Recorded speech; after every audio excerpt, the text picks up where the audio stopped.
მოგესალმებით ეთერშია SDASO TV საინფორმაციო გამოშვება დღის მთავარ სიახლეებს მარია მელიავა გაგაცნობთ. საქართველოს პრეზიდენტი სალომე ზურაბიშვილი პარლამენტის მიერ ადმინისტრაციულ სამართალდარღვევათა კოდექსში შეტანილ ცვლილებებს X-ზე ეხმაურება და აკრიტიკებს. პრევენციული დაკავება ახლა პოლიციას შეუძლია პრევენციულად დააკავოს პირები იმის ვარაუდით, რომ მათ შეიძლება ჩაიდინონ დანაშაული წინასწარი დარღვევების საფუძველზე. დაკავება სასამართლოში წარდგენისთვის პოლიციას შეუძლია დააკავოს პირები მხოლოდ სასამართლოში მათი წარდგენის უზრუნველსაყოფად. წერს პრეზიდენტი. ამასთან სალომე ზურაბიშვილი ქვეყანაში მიმდინარე საპროტესტო აქციებს ეხმაურება და წერს, რომ საქართველოს ქართული გაზაფხული ელოდება. უჩვეულო რუსული ზამთარი გვაქვს საქართველოში, მაგრამ გვექნება ქართული გაზაფხული, წერს პრეზიდენტი. ჩვენს ინტერესში შედის ევროკავშირის წევრობა ევროპასთან სიახლოვე და ვიცი, რომ ეს მათ ინტერესებშიც შედის. ვცდილობთ შეხების წერტილები როგორმე ჯანსაღ პროცესს დაუბრუნდეს.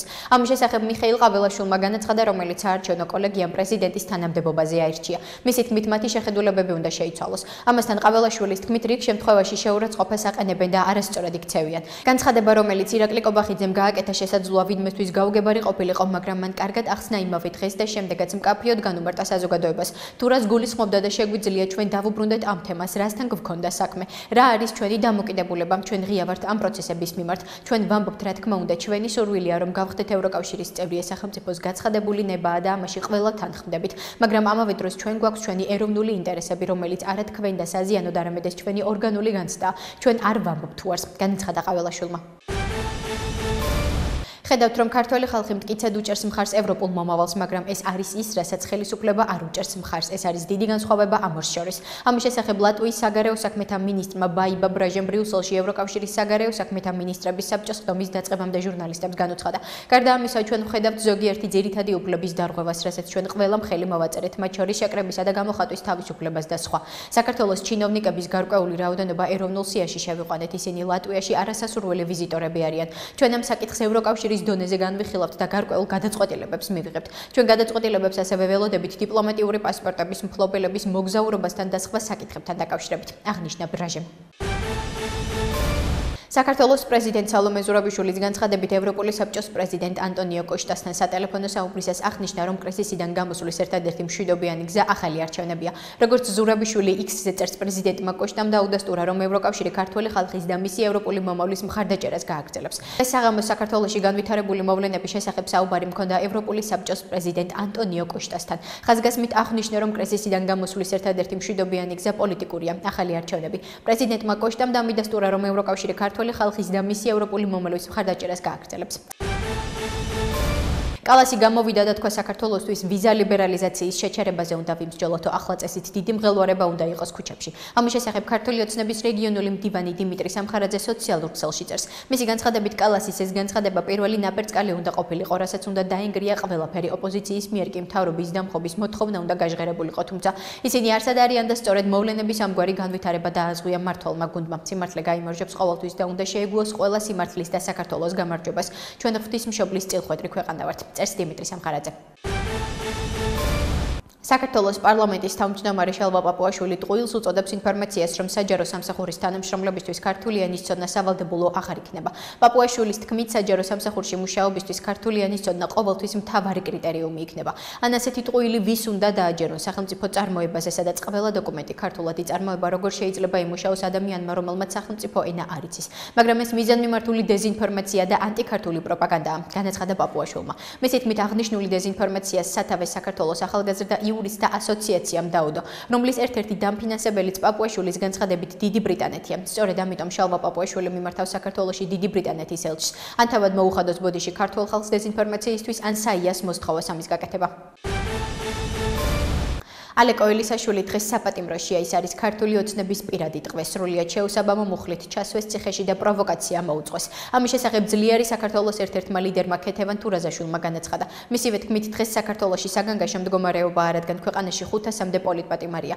რაც ალეკოს გარშემო მოხდა, ამას დაკავებასაც ვერ ვუწოდებ, რადგან ეს პროცესი იყო აბსოლუტურად გასული სამართლებრივი ჩარჩოებიდან. ეს იყო ბანდის მიერ ადამიანის გატაცება, რასაც მოყვა ფიზიკური ძალადობა. სამწუხაროდ სახელმწიფომ ალეკო ელისაშვილზე ფიზიკურად უკვე არაერთხელ ძალადა. ცნობის შინაგან საქმეთა სამინისტროს თანამშრომლებმა პოლიტიკური გაერთიანება ძლიერი საქართველოს ერთ-ერთი ლიდერი ალეკო ელისაშვილი 4 დეკემბერს დააკავეს. მას ბრალდება საქართველოს სისხლის სამართლის კოდექსის 156 მუხლის მეორე ნაწილის აქვე პუნქტით წარედგინა, რაც სასჯელის სახედ და ზომად 3 წლამდე თავისუფლების აღკვეთას ითვალისწინებს.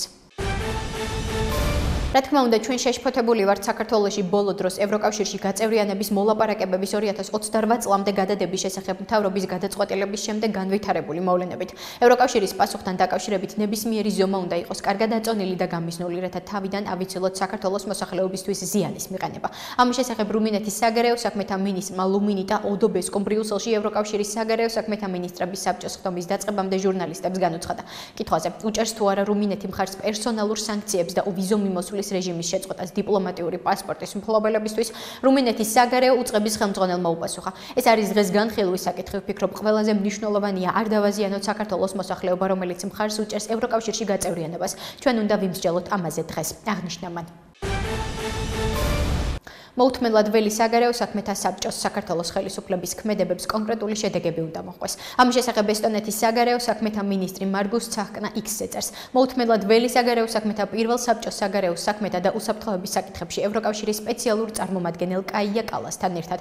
ბევრი გვაქვს სასაუბრო, უნდა ვაიძულოთ რუსეთის შეცვალოს თავისი კურსი, ჩვენ გვაქვს სახსრები. მათი უკრაინაში გაგზავნა დიდი ხანია დაგვიანებულია. საქართველოს ხელისუფლების ქმედებებს კონკრეტული შედეგები უნდა მოჰყვეს. წერს ესტონეთის საგარეო უწყების ხელმძღვანელი.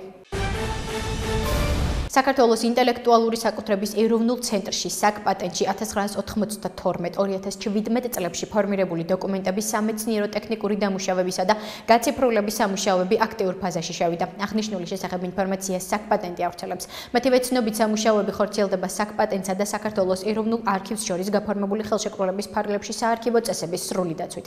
ამასთანავე მატერიალური დოკუმენტების დიგიტალიზაცია, ინფორმაციის დაცვის დივერსიფიკაციის უმთავრესი მეთოდი და მუდმივი შენახვის გარანტია. შესაბამისად, საკპატენტის მატერიალური და ციფრული არქივის შექმნა უზრუნველყოფს ელექტრონულ და მატერიალურ ფორმატში დოკუმენტების მარტივ და სწრაფ ხელმისაწვდომობას, ასევე ინფორმაციის დაცვას. აღნიშნულია ინფორმაციაში.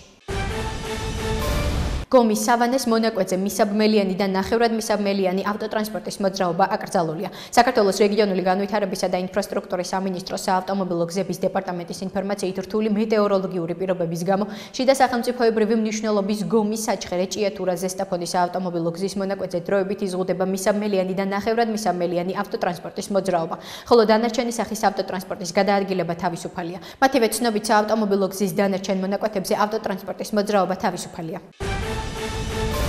17 დეკემბრიდან 19 დეკემბრამდე საქართველოში კვლავ მოსალოდნელია დროგამოშვებით ნალექი, მთაში და მაღალმთაში ზოგან ძლიერი თოვა და ქარბუქი. დასავლეთის მიმართულების ძლიერი ქარი, ზღვაზე 4-6 ბალიანი შტორმი. ამის შესახებ ინფორმაციას გარემოს ეროვნული სააგენტო ავრცელებს. სააგენტოს ინფორმაციით, მოსალოდნელმა ნალექებმა დასავლეთ საქართველოს მდინარეებზე შესაძლებელია წყლის დონეების მნიშვნელოვანი მატება. პატარა მდინარეებზე წყალმოვარდნები, გორაკ-ბორცვიან ზონებში მეწყულ ღვარცოფული პროცესების ჩასახვა გააქტიურება, ხოლო ქვეყნის მაღალმთიან რაიონებში ზვავების ფორმირება გამოიწვიოს. საავტომობილო გზები ცალკეულ მონაკვეთებზე დიდ თოვლობის, ზვავ საშიშროების, ლიპყინულის და ხილვადობის გაუარესების გამო შესაძლებელია შეიზღუდოს ტრანსპორტის მოძრაობა. ნათქვამია ინფორმაციაში.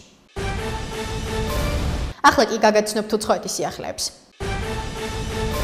არ ვაპირებ ვაღიარო არჩევნების შედეგები, როგორც გამჭვირვალე სამართლიანი და დემოკრატიული არჩევნების შედეგები, რადგან ასეთი არ ყოფილა. ასე რომ მოხარული ვარ, რომ ამას განვიხილავთ, ასევე გვაქვს სხვადასხვა ზომის სია. თუ საქართველოს ხელისუფლება არ შეიცვლის კურსს საკუთარი ხალხის მიმართ, ასევე არსებობს მომავალში ვიზა ლიბერალიზაციის შეჩერების შესაძლებლობა. ამის შესახებ ესტონეთის საგარეო საქმეთა მინისტრმა მარგუს ცახკნამ ბრიუსელში ევროკავშირის საგარეო საქმეთა მინისტრების საბჭოს ხდომის დაწყებამდე ჟურნალისტებს განუცხადა. მისი თქმით, ესტონეთმა სასანქციო სიაში დამატებით 14 პირი მაღალი დონის თანამდებობის პირი შეიყვანა, მათ შორის საქართველოს პრემიერ-მინისტრი. ლიეტუვაში უკვე დავუწესეთ სანქციები 30-მდე ადამიანს, რომლებიც პირდაპირ იყვნენ ჩართულები ოპოზიციის პროტესტის სასტიკ ჯახშობაში. ჩვენ მოვუწოდებთ ევროკავშირს, რომ ასევე შემოიღოს სანქციები ამ პირების წინააღმდეგ. ამის შესახებ ლიეტუვის საგარეო საქმეთა მინისტრმა კიაისტუს ბუდრისმა ბრიუსელში ევროკავშირის საგარეო საბჭოს შეხვედრის დაწყებამდე ჟურნალისტებს განუცხადა. იმედი გვაქვს შევთანხმდებით ნაბიჯებზე, რომელიც საჭიროა იმ ფონზე, რასაც თბილისის ქუჩებში ვხედავთ. როცა ვხედავთ, რომ პოლიტიკური ოპოზიციის ლიდერებს აკაბებენ, ვხედავთ ძალადობას აქციის მონაწილეების წინააღმდეგ, ეს არის ის, რასაც ვერ უგულებელყოფთ. ლიეტუვაში უკვე დავუწესეთ სანქციები 30-მდე ადამიანს, რომლებიც პირდაპირ იყვნენ ჩართულების შეკითხვაზე. გააგრძელებენ თუ არა საქართველოს პრეზიდენტ სალომე ზურაბიშვილის მხარდაჭერას და განაცხადებენ თუ არა, რომ საქართველოს ეგრეთ წოდებული არჩეული პრეზიდენტი არის უკანონო. ლიეტუვის საგარეო საქმეთა მინისტრმა უპასუხა. ჩვენ მხარს ვუჭერთ საქართველოს პრეზიდენტის პოზიციას, ასევე არასამთავრობოების პოზიციას, რომ არჩევნების ხელახალი ჩატარება არის სწორი გზა სიტუაციის მოსაგვარებლად. აღნიშნა ლიეტუვის საგარეო უწყების ხელმძღვანელმა. მოუთმენლად ველი საგარეო საქმეთა საბჭოს საქართველოს ხელისუფლების ქმედებებს კონკრეტული შედეგები უნდა მოხვდეს. ამის შესახებ ესტონეთის საგარეო საქმეთა მინისტრი მარგუს ცაკნა X-ზე წერს. მოუთმენლად ველი საგარეო საქმეთა პირველ საბჭოს საგარეო საქმეთა და უსაფრთხოების საკითხებში ევროკავშირის სპეციალურ წარმომადგენელ კაია კალასთან ერთად.